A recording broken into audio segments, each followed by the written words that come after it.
as we go to the temperature, which is extremely important, and I actually come from Kuwait, a very high temperature, and it's a risk of it. And sometimes we reach in the summer the highest temperature we record globally into it.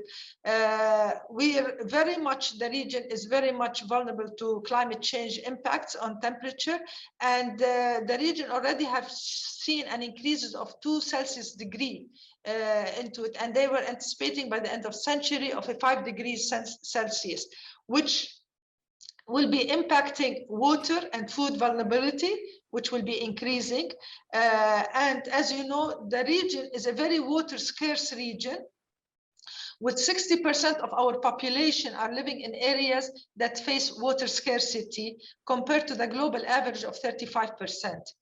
And 2/3 of our region's freshwater resources crosses one or more international boundaries, which aggravates also conflicts in the absence of shared water management networks. And this becomes a very important issue, the issue of the transboundary of water and management of water, to prevent conflicts in the region that we don't need it. And as we said also, there is an increase also as a result of these challenges. The drought and land degradation are driving food insecurity and the humanitarian crisis further. We have lost almost 63% of our arable land, which are very vulnerable to climate change. And this increases our dependence on imports of food and deplete consequently our foreign reserves when countries are already, as I stated, struggling with heavy debt burdens into it. And now talking about the war in Ukraine, also where a lot of Arab countries import wheat, for example, from Ukraine and Russia. It's making also the food security issues, and wheat is a very stable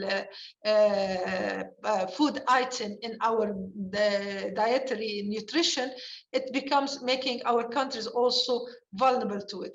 But having countries to look and mitigate for food security in terms of planting and growing wheat in their countries, like in Egypt and other countries and Syria, others, water becomes a very important issue. And the climate impact and on challenges, as I said, on the increasing of temperature, on the precipitation issue, is making it also harder for food security issue into the country. So we're talking about interlinkages for climate is not impacting one, it's a global interlinkages impacting people globally, and this needs to be addressed at a global level, and commitment from the global community and all nations